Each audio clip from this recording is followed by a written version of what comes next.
ASMR reading of Harry Potter and the Chamber of Secrets. This is Chapter 4, At Flourish and Plots. I really hope you enjoy this chapter. Life at the Burrow was as different as possible from life in Privet Drive. The Dursleys liked everything neat and ordered. The Weasleys' house burst with strange and unexpected. Harry got a shock the first time he looked in the mirror over the kitchen mantelpiece, and it shouted, "Tuck your shirt in, Scruffy." The ghoul in the attic howled and dropped pipes whenever he felt things were getting too quiet, and small explosions from Fred and George's bedroom were considered perfectly normal. What Harry found most unusual about life at Ron's, however, wasn't the talking mirror or the clanking call. It was the fact that everybody there seemed to like him. Mrs. Weasley fussed over the state of his socks and tried to force him to eat 4 helpings at every meal. Mr. Weasley liked Harry to sit next to him at the dinner table so that he could bombard him with questions about life with muggles, asking him to explain how things like plugs and the postal service worked. Fascinating, he would say, as Harry talked him through using a telephone. Ingenious, really, how many ways muggles have found of getting along without magic. Harry heard from Hogwarts one sunny morning, about a week after he had arrived at the Burrow. He and Ron went down to breakfast to find Mr. and Mrs. Weasley and Ginny already sitting at the kitchen table. The moment she saw Harry, Ginny accidentally knocked her porridge bowl to the floor with a loud clatter. Ginny seemed very prone to knocking things over whenever Harry entered a room. She dived under the table to retrieve the bowl and emerged with her face glowing like the setting sun. Pretending he hadn't noticed this, Harry sat down and took the toast Mrs. Weasley offered him. "Letters from school," said Mr. Weasley, passing Harry and Ron identical envelopes of yellowish parchment, addressed in green ink. "Dumbledore already knows you're here, Harry. Doesn't miss a trick, that man. You two have got them too," he added, as Fred and George ambled in, still in their pyjamas. For a few minutes there was silence, as they all read their letters. Harry told him to catch the Hogwarts Express as usual, from King's Cross Station on September the 1st. There was also a list of the new books he'd need for the coming year. Second-year students will require The Standard Book of Spells, Grade 2, by Miranda Goshawk, Break with a Banshee by Gilderoy Lockhart, Gadding with Ghouls by Gilderoy Lockhart, Holidays with Hags by Gilderoy Lockhart, Travels with Trolls by Gilderoy Lockhart, Voyages with Vampires by Gilderoy Lockhart, Wanderings with Werewolves by Gilderoy Lockhart, Year with the Yeti by Gilderoy Lockhart. Fred, who had finished his own list, peered over at Harry's. "You've been told to get all Lockhart's books too," he said. "The new Defense Against the Dark Arts teacher must be a fan. Bet it's a witch." At this point, Fred caught his mother's eyes and quickly busied herself with the marmalade. "That lot won't come cheap," said George, with a quick look at his parents. "Lockhart's books are really expensive." "Well, we're managed," said Mrs. Weasley, but she looked worried. "I expect we'll be able to pick up a lot of Ginny's things second-hand." "Oh, are you starting Hogwarts this year?" Harry asked Ginny. She nodded, blushing to the roots of her flaming hair, and put her elbow in the butter dish. Fortunately, no one saw this except Harry, because just then Ron's elder brother Percy walked in. He was already dressed, his Hogwarts prefect badge pinned to his knitted tank top. "Morning all," said Percy briskly. "Lovely day." He sat down in the only remaining chair, but leapt up again almost immediately, pulling from underneath him a molten grey feather duster. At least that was what Harry thought it was, until he saw that he was breathing. "Errol," said Ron, taking the limp out from Percy and extracting a letter from under its wing. "Finally, he's got Hermione's answer. I wrote to her saying we were going to try and rescue you from the Dursleys." He carried Errol to a perch just inside the back door and tried to stand him on it, but Errol flopped straight off again, so Ron laid him on the training board instead, muttering, "Pathetic." Then he ripped open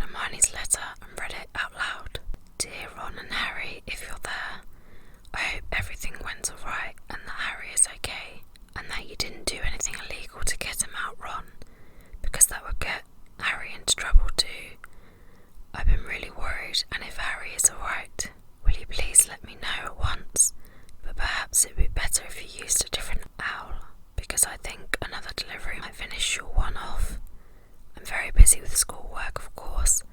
How can she be? Said Ron in horror. We're on holiday, and we're going to London next Wednesday to buy my new books. Why don't we meet in Diagon Alley? Let me know what's happening as soon as you can. Love from Hermione. Well, that fits in nicely. We can go and get all your things then, too, said Mrs. Weasley, starting to clear the table. What are you all up to today? Harry, Ron, Fred and George were planning to go up to the hill, to a small paddock the Weasleys owned. It was surrounded by trees that blocked it from view of the village below, meaning that they could practice Quidditch there as long as they didn't fly too high. They couldn't use real Quidditch balls, which would have been hard to explain if they had escaped and flown away over the village.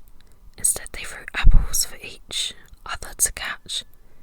They took it in turns to ride Harry's Nimbus 2000, which was easily the best broom. Ron's old shooting star was often outstripped by passing butterflies. 5 minutes later they were marching up the hill, broomsticks over their shoulders. They'd asked Percy if he wanted to join them, but he had said he was busy. Harry had only seen Percy at meal times so far. He stayed shut in his room the rest of the time. Wish I knew what he was up to, said Fred, frowning. He's not himself. His exam results came the day before you did. 12 hours and he hardly gloated at all. Ordinary wizarding levels, George explained, seeing Harry's puzzled look. Bill got 12 too.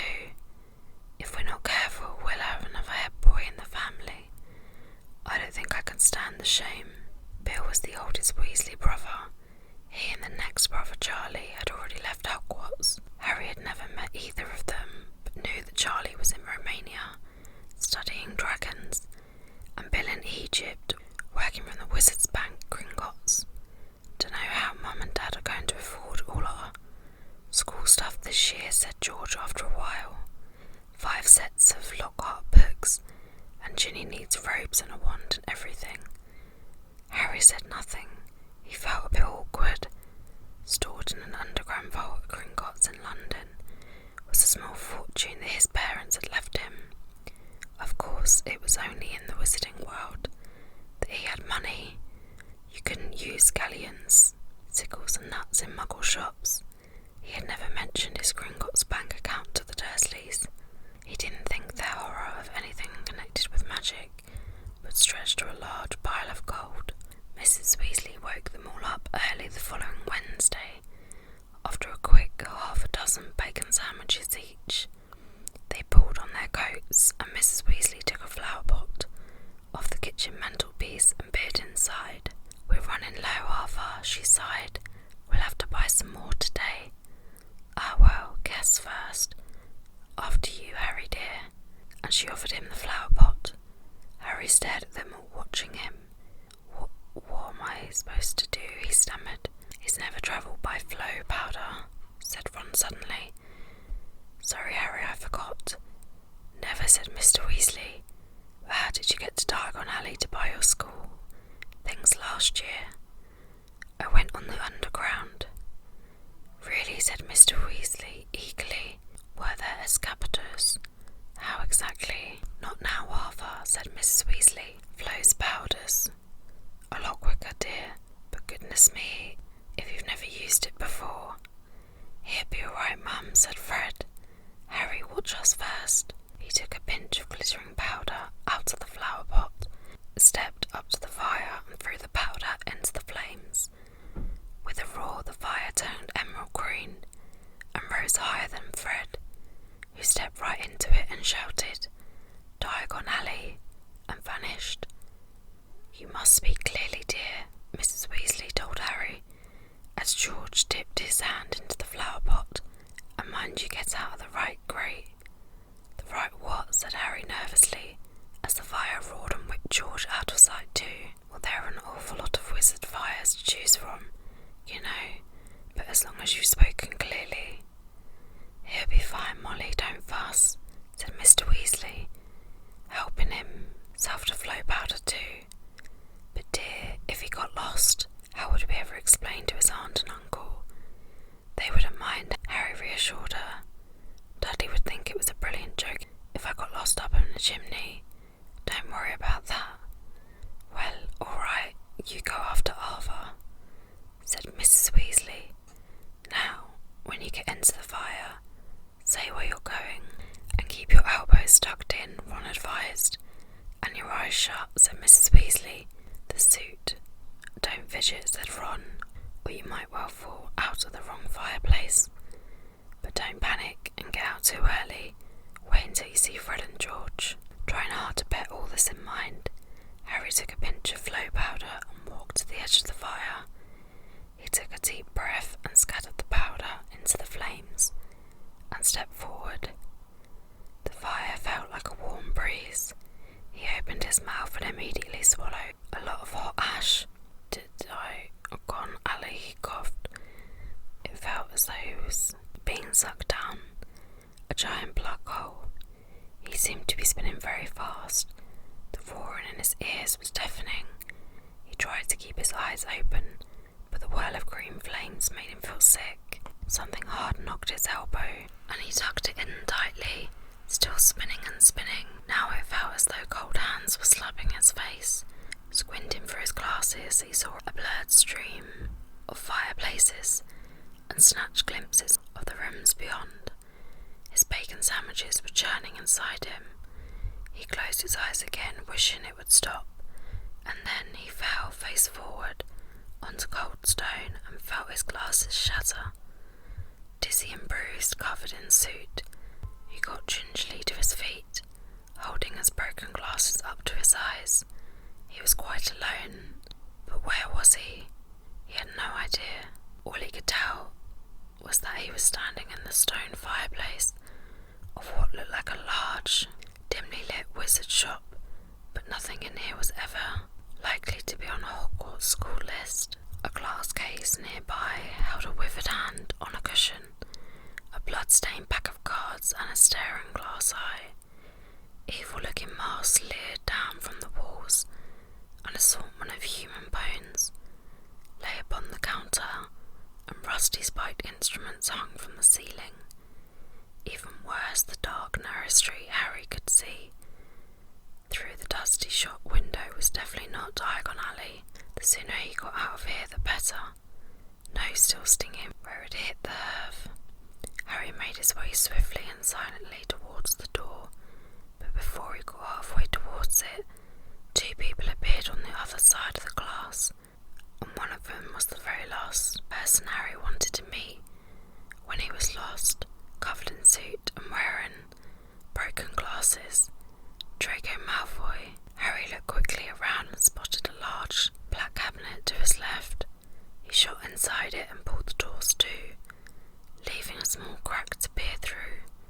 Seconds later, a bell clanged, and Malfoy stepped into the shop. The man who followed could only be his father. He had the same pale, pointed face and identical cold grey eyes.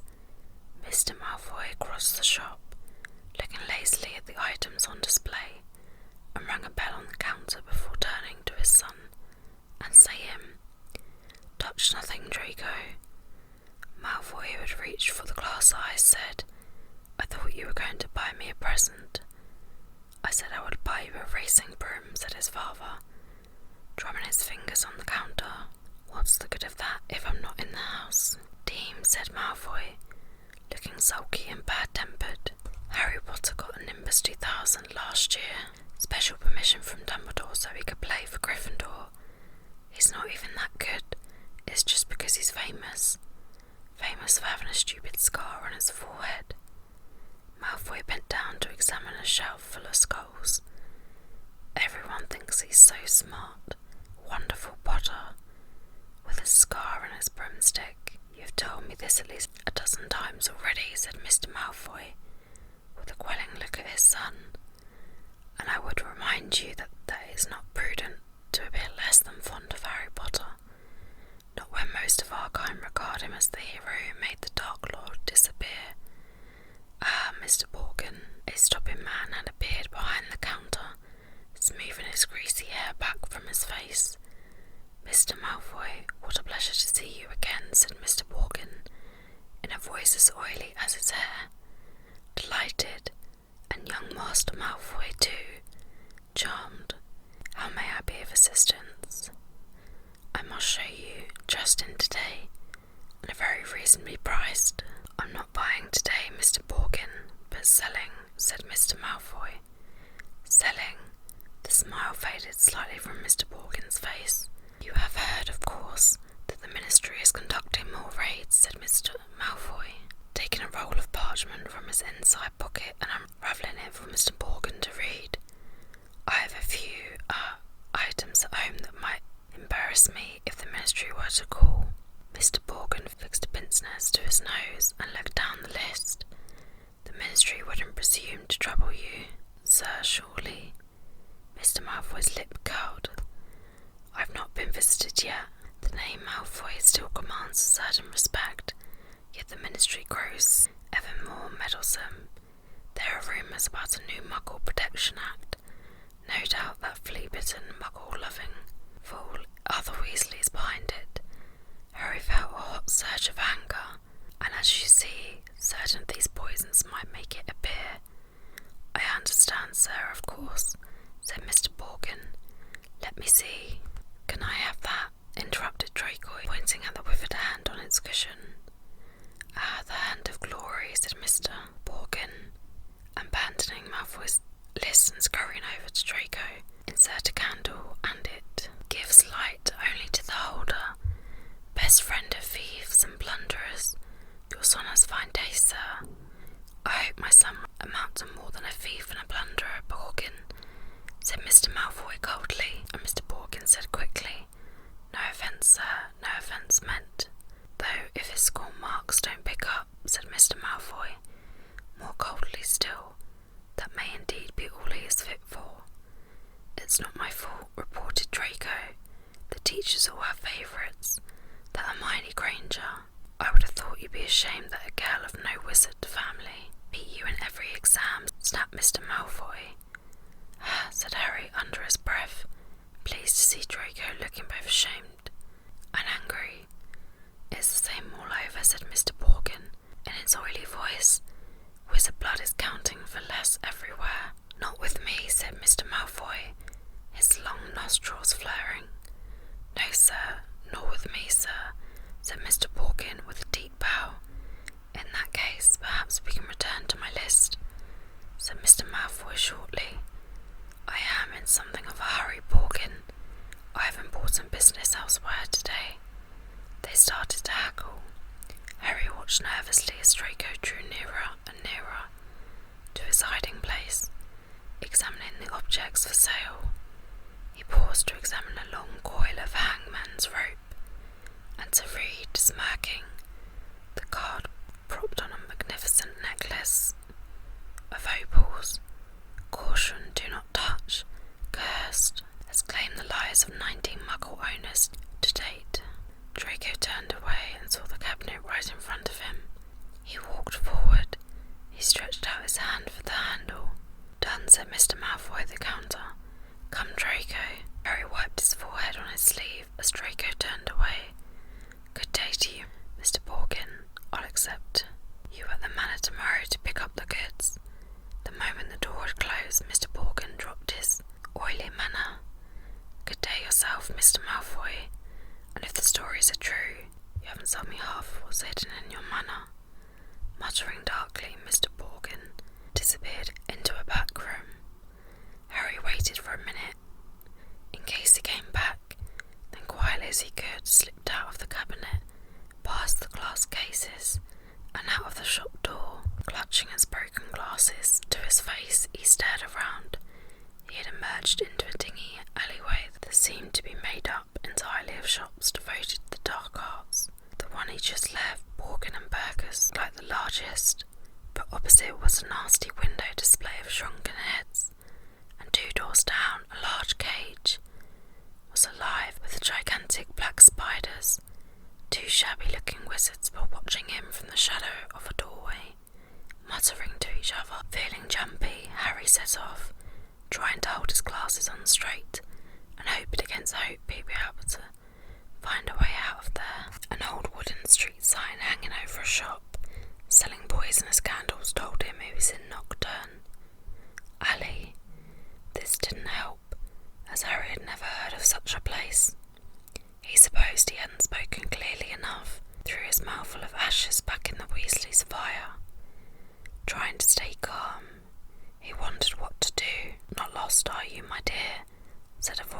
his ear, making him jump. An aged witch stood in front of him, holding a tray of what looked horribly like whole human fingernails. She leered at him, showing mossy teeth. Harry backed away. "I'm fine, thanks," he said. "I'm just..." "Harry, what do you think you're doing down there?" Harry's heart leapt. So did the witch. A load of fingernails cascaded down over her feet, and she cursed at the massive form of Hagrid. The Hogwarts gamekeeper came striding towards them, beetle black eyes flashing over his great bristling beard. "Hagrid," Harry croaked in relief. "I was lost. Flow powder." Hagrid seized Harry by the scruff of the neck and pulled him away from the witch, knocking the tray right out of her hands. Her shrieks followed them all, the way along the twisting alleyway, out into bright sunlight. Harry saw a familiar snow-white marble building in the distance, Gringotts Bank. Hagrid had steered him right into Diagon Alley. "You're a mess," said Hagrid gruffly, brushing suit off Harry so forcefully he nearly knocked him into a barrel of dragon dung outside of an apothecary's. "Skulking around Nocturne Alley. I don't know a dodgy place, Harry. Don't want no one to see you down there." "I realise that," said Harry, ducking as Hagrid made to brush him off again. "I told you I was lost. What were you doing there, anyway?"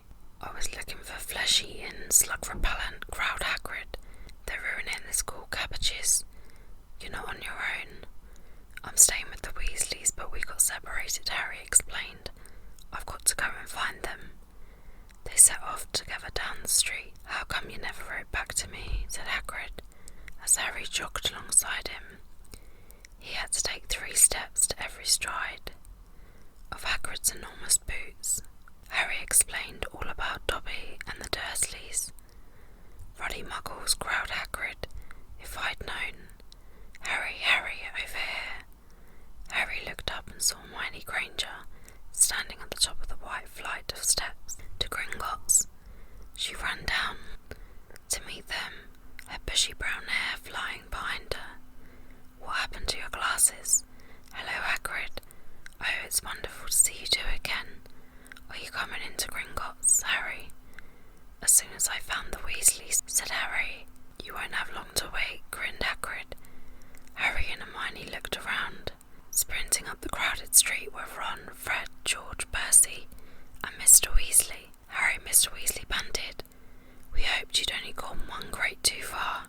He mopped his glistening bald patch. "Molly's frantic. She's coming now." "Where did you come out?" Ron asked. "Nocturne Alley," said Hagrid grimly. "Brilliant," said Fred and George together. "We've never been allowed in," said Ron enviously. "I should ruddy well think not," growled Hagrid. Mrs. Weasley now came galloping into view, her handbag swinging wildly in one hand, Ginny just clinging on to the other. "Oh, Harry, oh my dear, you could have been anywhere." Gasping for breath, she pulled a large clothes brush out of her bag and began sweeping off the suit Hagrid hadn't managed to beat away. Mr. Weasley took Harry's glasses, gave them a tap of his wand, and returned them good as new. "Well, got to be off," said Hagrid, who was having his hand wrung by Mrs. Weasley. "Nocturne Alley, if you hadn't found him, Hagrid. See you at Hogwarts." And he strode away, head and shoulders taller than anyone else in the packed street. "Guess who I saw in Borgin and Burke's?" Harry asked Ron and Hermione as they climbed through the Gringotts steps. "Malfoy and his father." "Did Lucius Malfoy buy anything?" said Mr. Weasley sharply behind them. "No, he was selling." "So he's worried," said Mr. Weasley with grim satisfaction. "Oh, I'd love to get Lucius Malfoy for something." "You be careful, Arthur," said Mrs. Weasley sharply, as they were ushered into the bank by a bowing goblin at the door. "That family's trouble.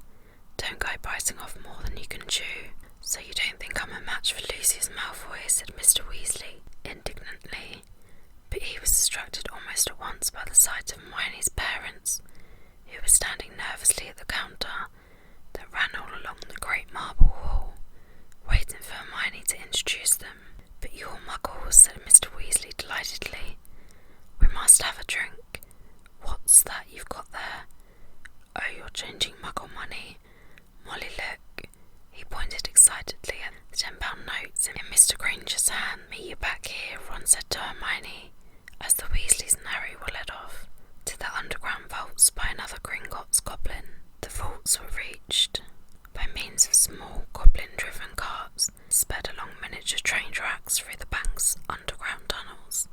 Harry enjoyed the breakneck journey down to the Weasleys' vault, but felt dreadful, far worse than he had in Knockturn Alley. When it was opened, there was a very small pile of silver sickles inside, and just one gold galleon.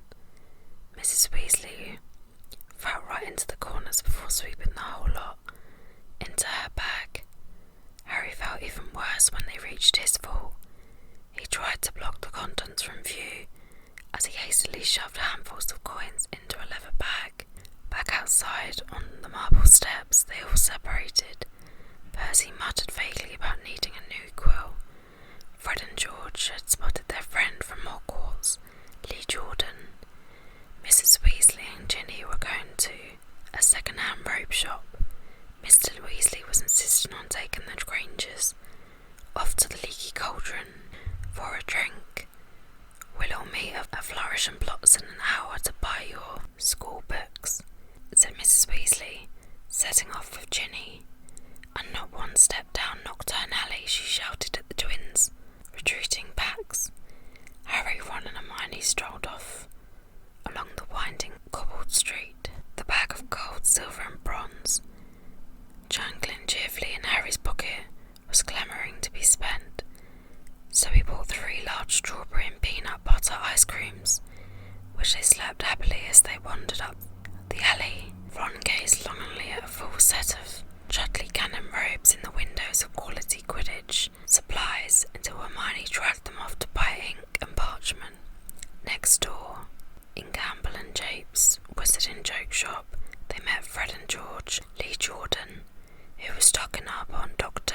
Filibuster's fabulous wet start, no heat fireworks, and in a tiny junk shop full of broken wands, wonky brass scales and old cloaks covered in potion stains, they found Percy deeply immersed in a small and deeply boring book called Prefects Who Gain Power, a study of Hogwarts prefects and their later careers. Ron read aloud off the back cover. "That sounds fascinating." "Go away," Percy snapped. "Of course, he's very ambitious, Percy. He's got it all planned out. He wants to be Minister of Magic," Ron told Harry and Hermione in an undertone as they left Percy to it. An hour later, they headed for Flourish and Blotts. They were by no means the only ones making their way to the bookshop. As they approached it, they saw to their surprise a large crowd jostling outside the doors, trying to get in. The reason for this was proclaimed by a large banner stretched across the upper windows. Gilderoy Lockhart will be signing copies of his autobiography, Magical Me, today 12:30 to 4:30 p.m. "We can actually meet him," Hermione squealed. "I mean, he's written almost the whole book list." The crowd seemed to be made up mostly of witches around Mrs. Weasley's age. A harassed-looking wizard stood at the door, saying, "Calmly, please, ladies. Don't push. There. Mind the books now." Harry, Ron and Hermione squeezed inside. A long queue wound right to the back of the shop, where Gilderoy Lockhart was signing his books. They each grabbed a copy of Break with a banshee and sneaked up the line to where the rest of the Weasleys were standing, with Mr. and Mrs. Granger. "Oh, there you are, good," said Mrs. Weasley. She sounded breathless and kept patting her hair. "We'll be able to see him in a minute." Gilderoy Lockhart came slowly into view, seated at a table surrounded by large pictures of his own face, all winking and flashing dazzlingly white teeth at the crowd. The real Lockhart was wearing robes of forget-me-not blue, which exactly matched his eyes. His pointed wizard's hat was set at a jaunty angle on his wavy hair. A short, irritable-looking man was dancing around, taking photographs with a large black camera that emitted puffs of purple smoke with every blinding flash. Out of the way there, he snarled at Ron, moving back to get a better shot. This is for the Daily Prophet. Big deal, said Ron, rubbing his foot where the photographer had stepped on it. Gilderoy Lockhart heard him. He looked up. He saw Ron and then he saw Harry. He stared. Then he leapt to his feet and positively shouted, "It can't be Harry Potter." The crowd parted, whispering excitedly. Lockhart dived forward, seizing Harry's arm, and pulled him to the front. The crowd burst into applause.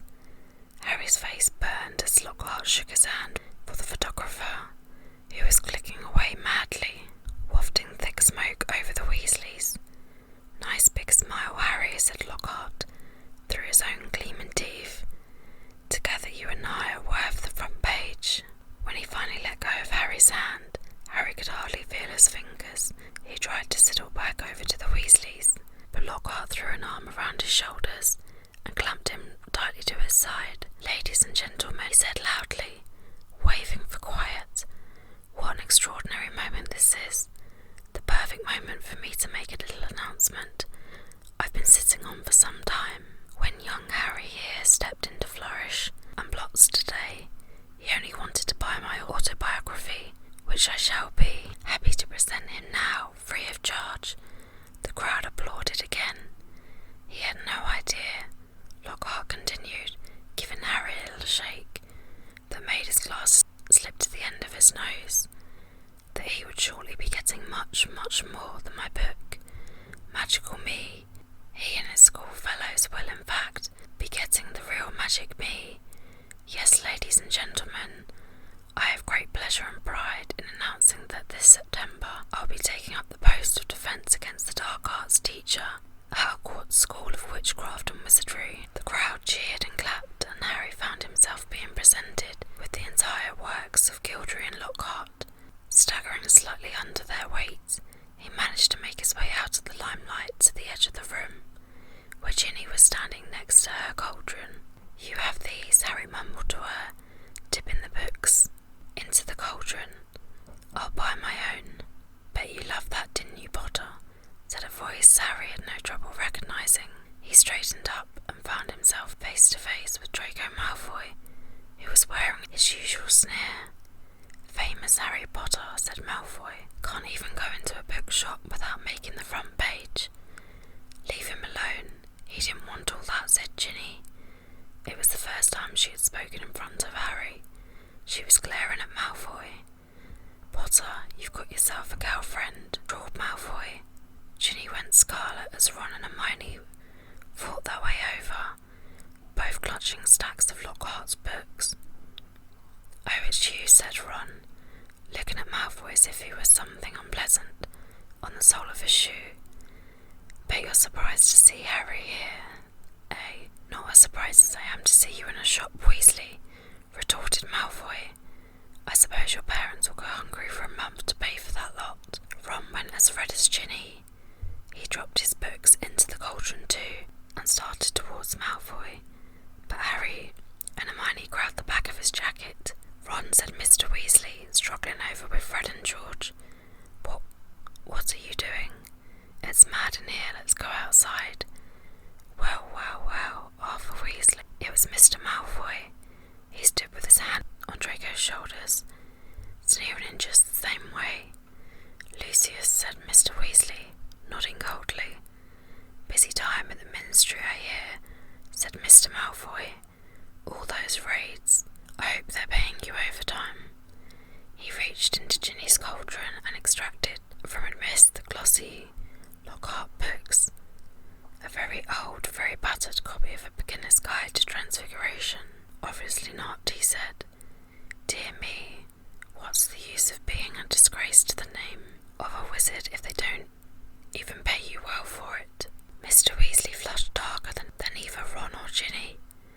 "We have a very different idea of what disgraces the name of wizard, Malfoy," he said. "Clearly," said Mr. Malfoy, his pale eyes straying to Mr. and Mrs. Granger, who were watching apprehensively. "The company you keep, Weasley, and I thought your family could sink no lower." There was a thud of metal as Ginny's cauldron went flying. Mr. Weasley had thrown himself at Mr. Malfoy, knocking him backwards into a bookshelf.